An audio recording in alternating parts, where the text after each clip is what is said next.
In this video we're going to look at the patch sequence capabilities of ColourSpace, because there are some fairly unique functions built into the way patch sequences work, specifically that users can define their own patch sequences to add additional colours or grayscale values or whatever into the measurement sequence.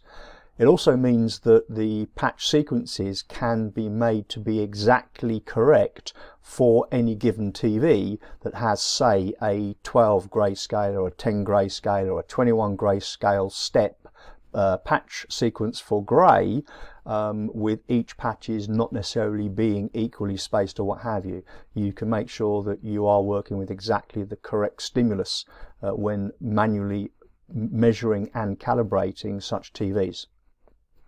So we'll start by just popping out a few graphs so that we can see what's going on as we're playing with this, and we'll pop out the patch window as well, and then we can actually start to look at the way patch sequences work. And the most obvious menu is characterization, where there are a number of inbuilt sequences: grayscale, primary only, memory colors, gamut sweeps, and so on. And each one of those has a very specific function to perform. So for example, grayscale, or let's say primary and secondary, will perform a 21-step grayscale and 21-step red, green and blue profile, so that we can see the underlying capabilities of any given display. At the moment we are targeting Rec 709, 100 nits max and 0 nits minimum, just as a starting point, and the profile has already had a nominal 0 and 100 nit black and white point put in based on the white for Rec 709. And if we just connect to our colorimetry probe, and we will start a primary profile, and that will step through each patch in turn, with the probe taking measurements and plotting the data directly onto the CIE graphs. The other graphs will not populate initially, as the data in the 1D graphs is presently only updated after an automated sequence has finished. But we can look at the 3D graphs and get a feel for what's going on. So for example, here we have measured the grayscale, and we're now building up the red primary sequence, and you can see, looking at this, that in the grayscale we have an issue in the sense that the measured patch for white, for example, is higher than our target of 100 nits and also slightly offset. So we have a color temperature difference and a luminance difference. Well, the luminance is because we obviously were targeting 100 nits for peak luminance, and we can update that when we have measurements made for that as well. We can also look at that in the cube view to get a feel for, here we go, a bit more of the way that the information is presented to us. And you can see again there the luminance offset as well as the color temperature offset. And that will carry on, and we'll cycle through the primary and secondary colors.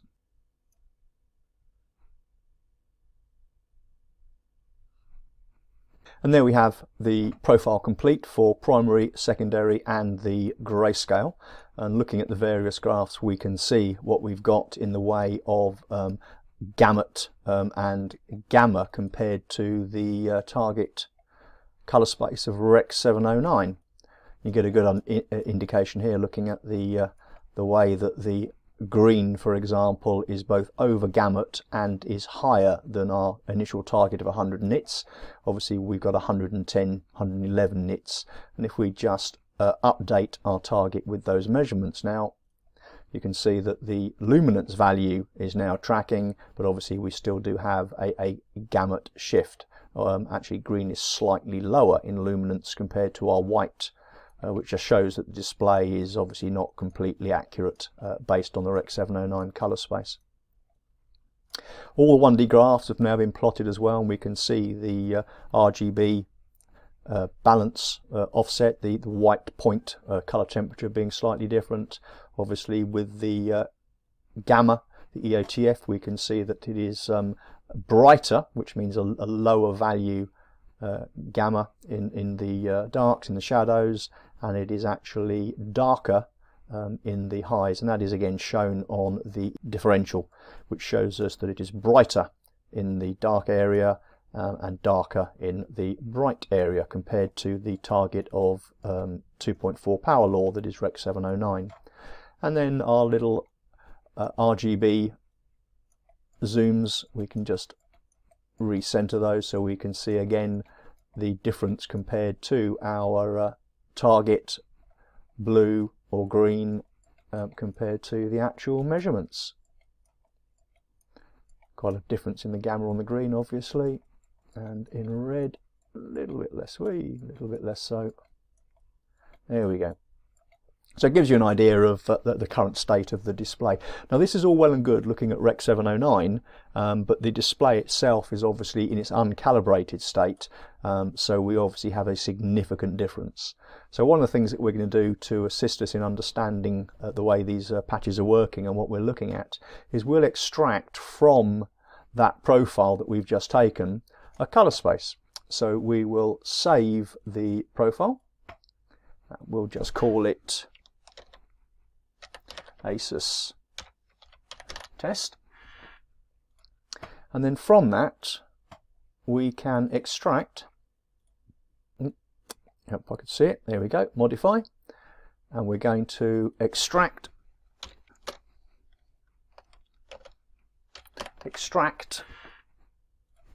a colour space from the profile, and that means we can now compare to our new ASUS test extract, and it just means that everything lines up a little better because we're now seeing everything actually compared to itself rather than compared to Rec 709.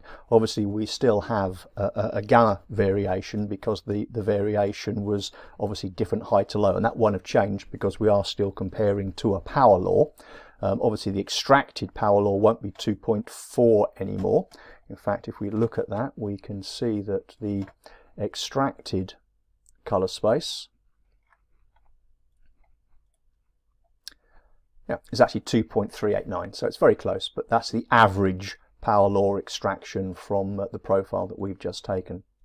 There we go, and we update that so we can now see all of it compared to our measured 110.9 nits as well as the 0.137 nits black, and with the extracted gamut and gamma.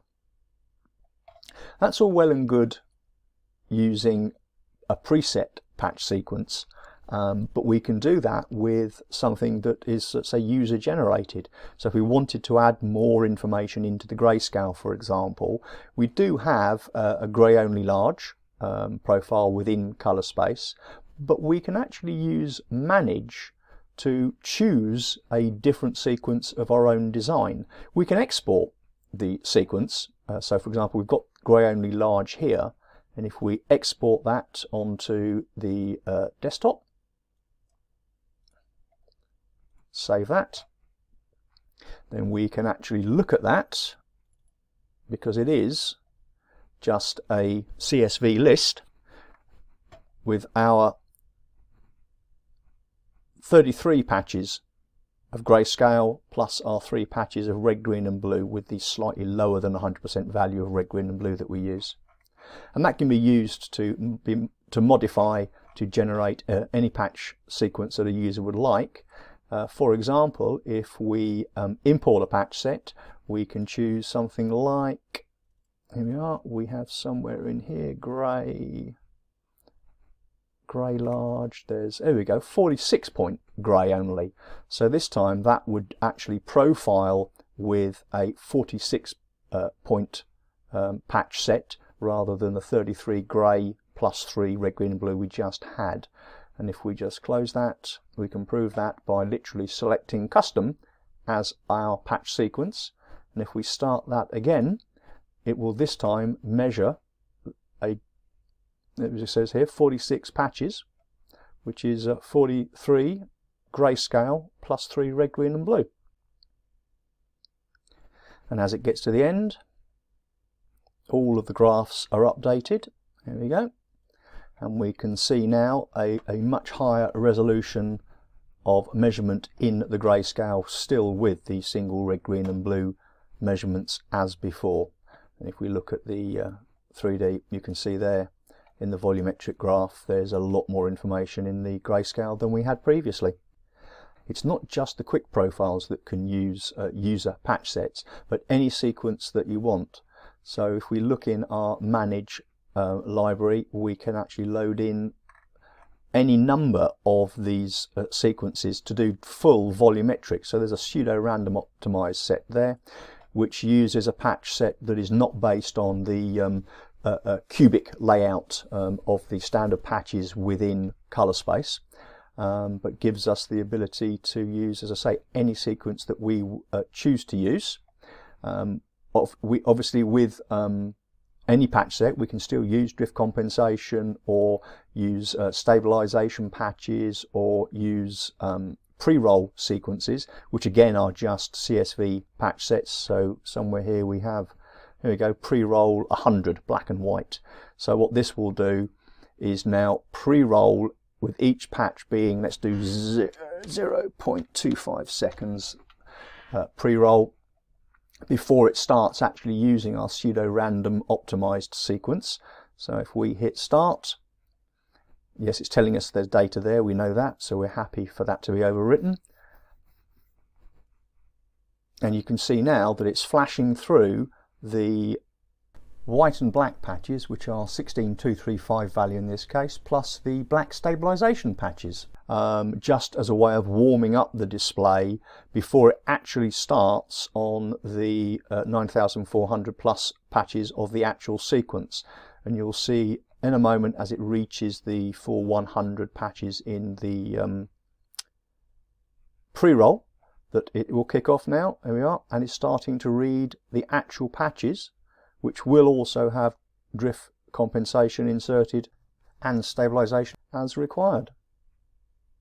And again, the graph is now updating because the measurements are now valid and not just the pre-roll that was warming up the display beforehand.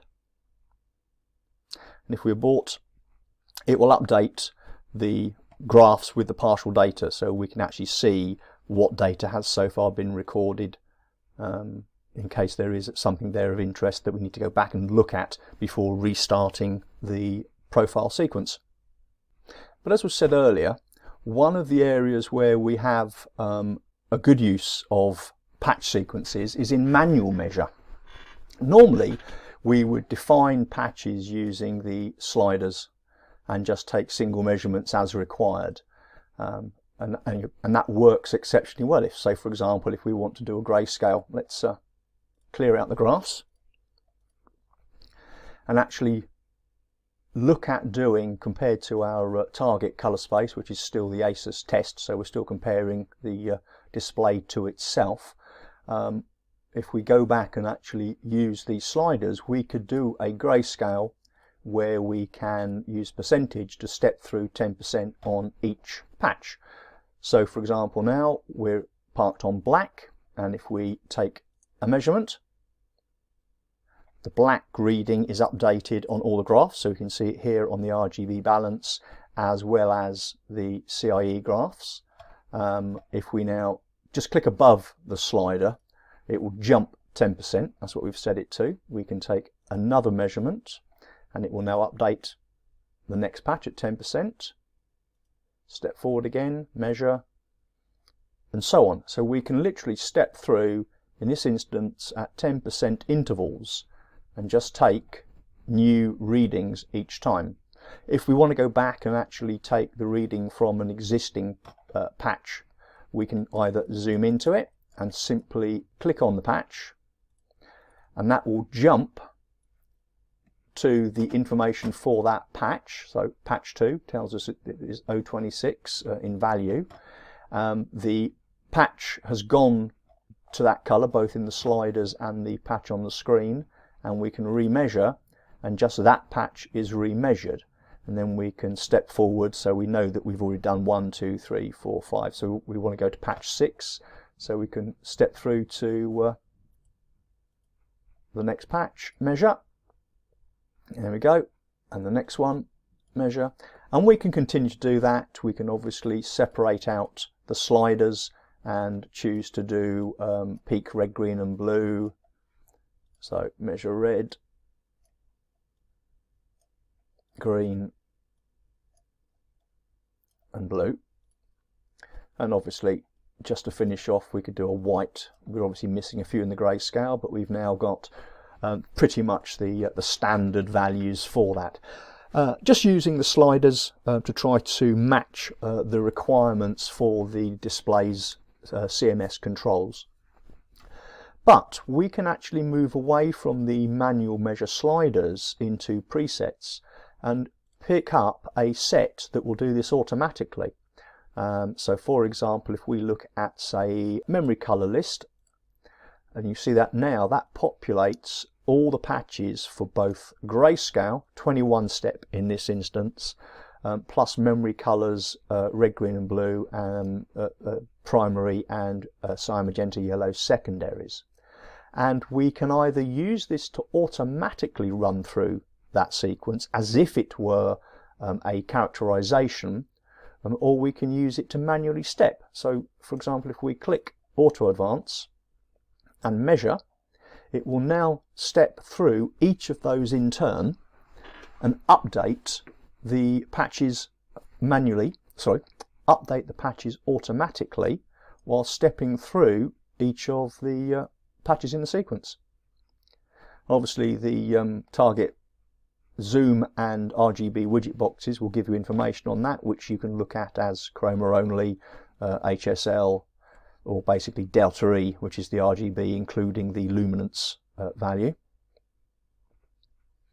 And you can see that as that will continue to step through, it will build up in exactly the same way as a normal characterization a profile of the display using the defined patches. And there we go. It has now completed both the gamma, looking at the EOTF, and obviously the normal gamma graph, that's a differential graph, that's the standard EOTF, as well as the RGB balance, the primary color points that we've zoomed into, and obviously all of the data in the primary window.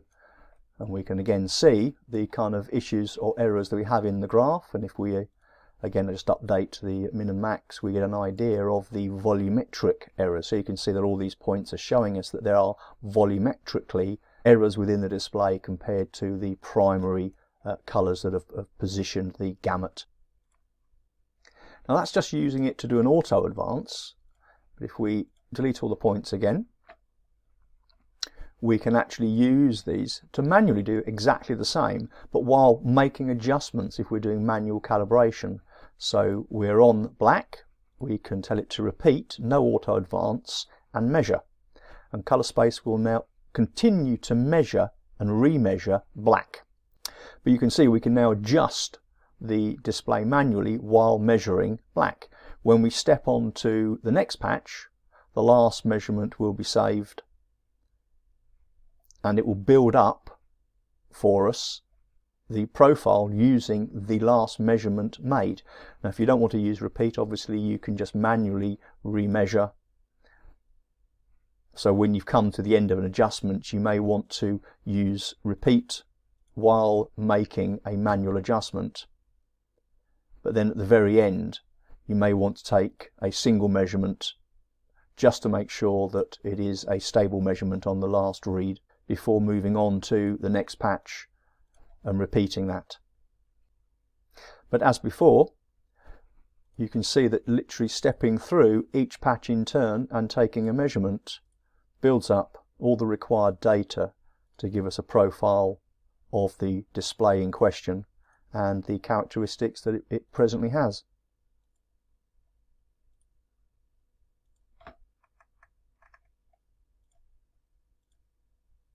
If we just finish the grayscale,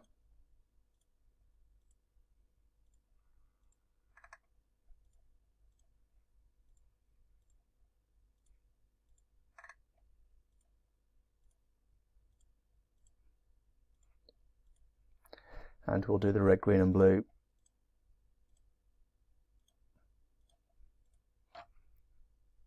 And there we go. We now have a profile of the display showing us the underlying basic characteristics, but each one done manually. And obviously this sequence I've used is one that we just use for a basic assessment, but it could be that each of these grayscale patches perfectly aligns with your particular TV and the controls that are built into that TV's colour management system to enable you to manually adjust the TV to exactly the right value for gamma, RGB balance within the grayscale and so on.